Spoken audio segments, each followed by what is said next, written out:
Susana Baca, cantante e compositrice peruviana, ex ministro della cultura. Alcune domande anche sulla situazione sociale e politica che sta attraversando il paese.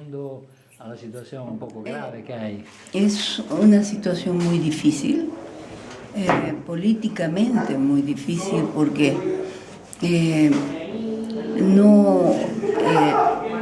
los políticos que están en el Congreso, por ejemplo, la gente que está en el Congreso, no tiene legitimidad, la gente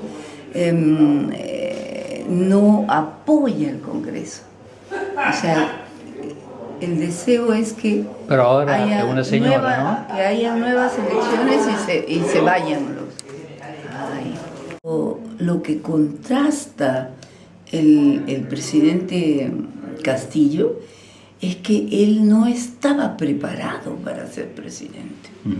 No estaba preparado, no tenía una concepción de lo que tenía que hacer y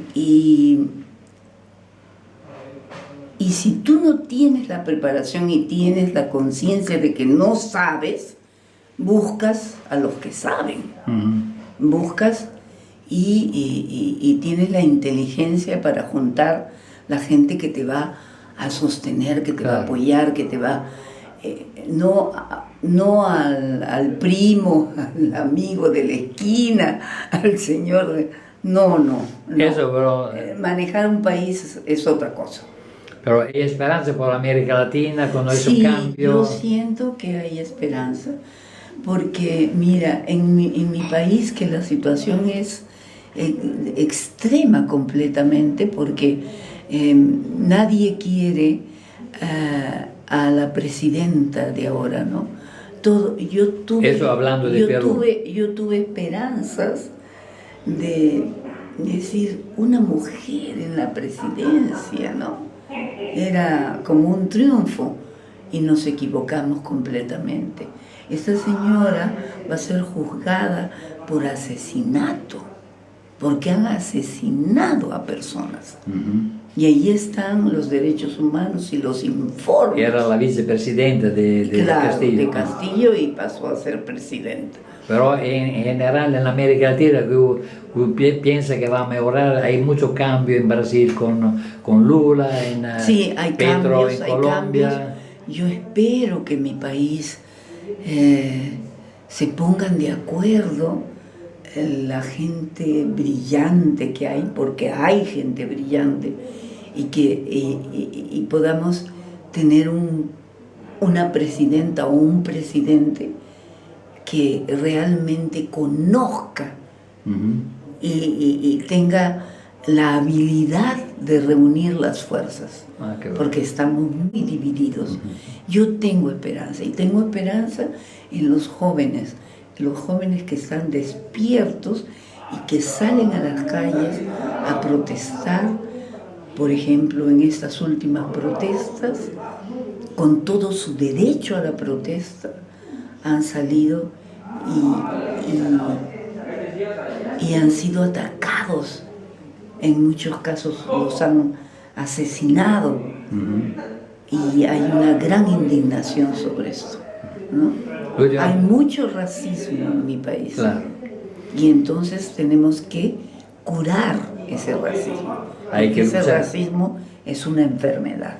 Es que luchar en todo el mundo, hay mucho racismo. Usted fue ministro de la Cultura, ¿no? Por un tiempo, ¿no?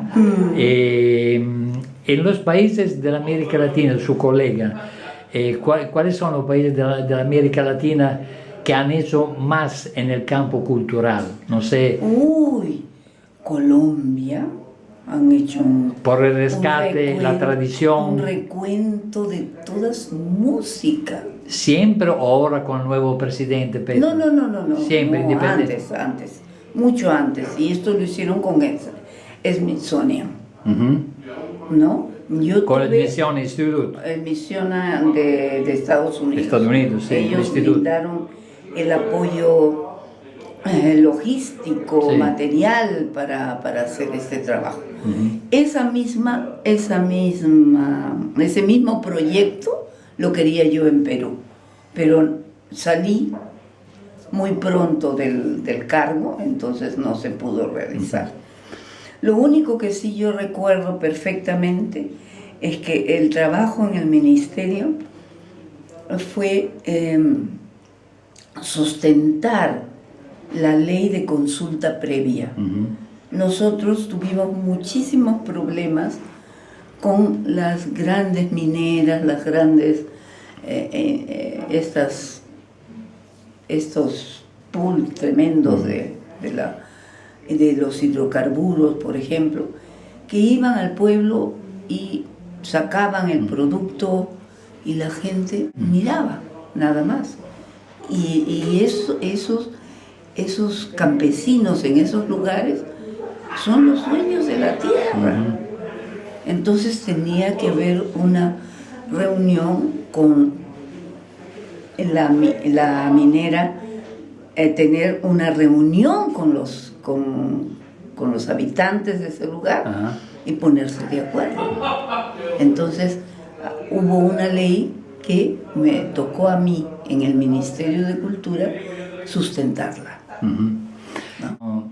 En Cuba muchos músicos han tenido el apoyo del Estado, la tradición africana, la cultura Bakwa, Yoruba, Congo, toda, han tenido un nivel importante que no he visto en otro lugar. El jazz latino, sobre todo quiere decir Cuba, Puerto Rico y Brasil, ¿no?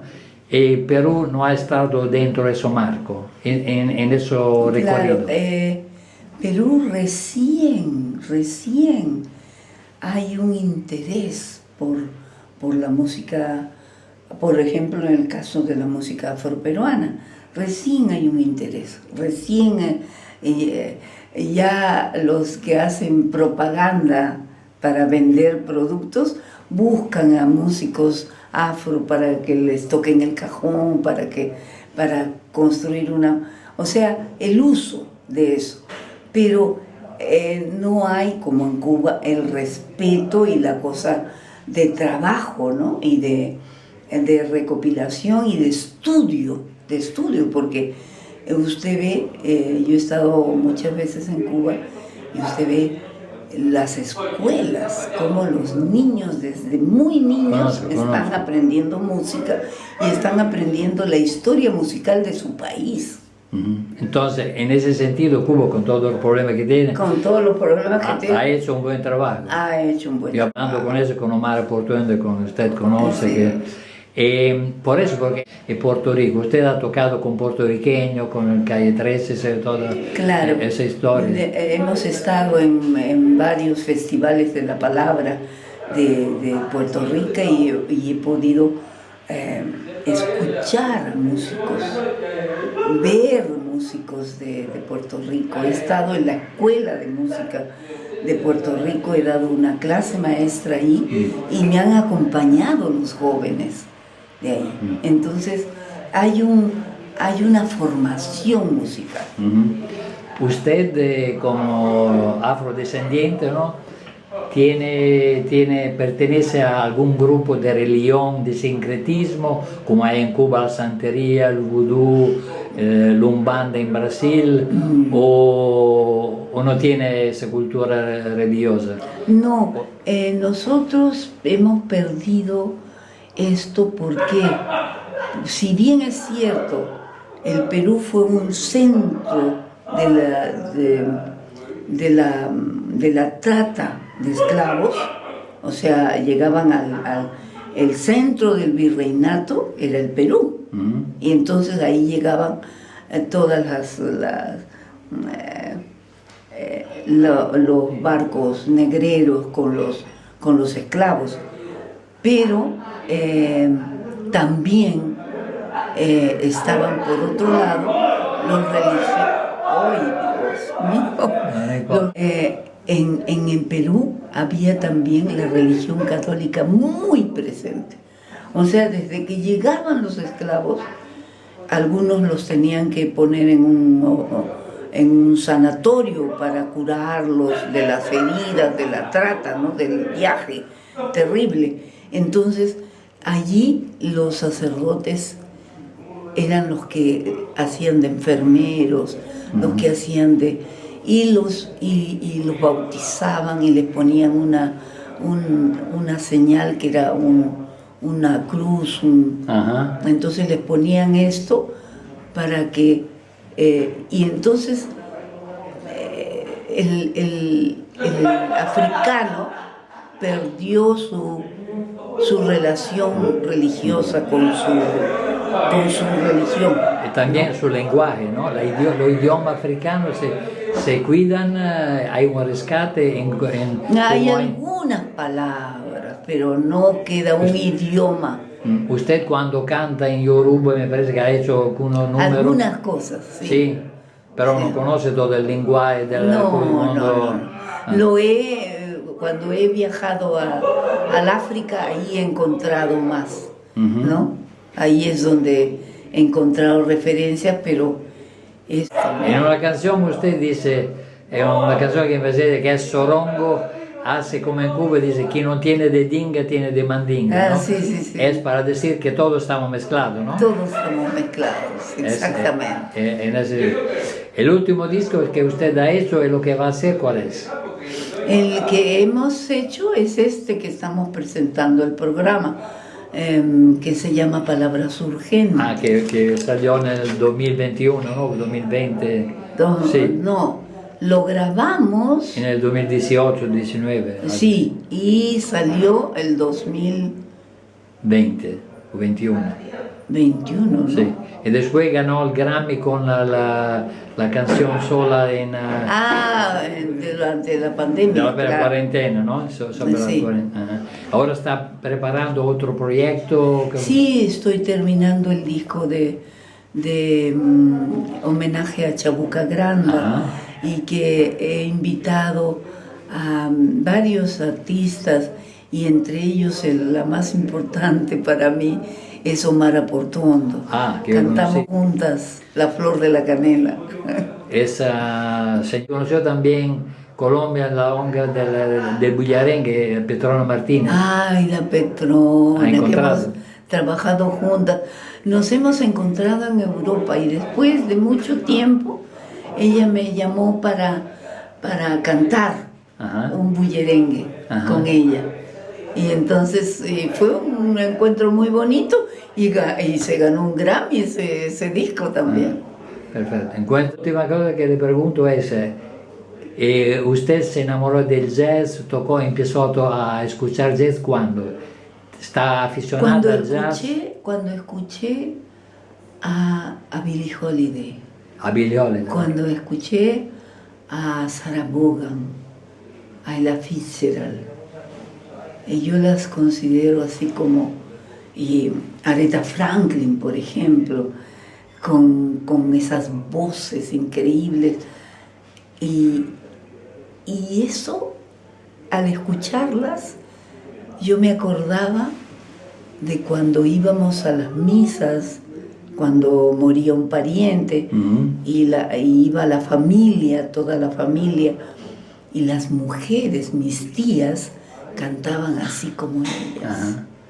El parecido del blues en Perú, ¿cuál es? Como en Cuba se puede decir que es el son, la música campesina, el pregón. Por ejemplo, el landó nuestro es un ritmo que les encanta a los jóvenes músicos. Y a nivel... ¿Por qué? Porque pueden improvisar mucho.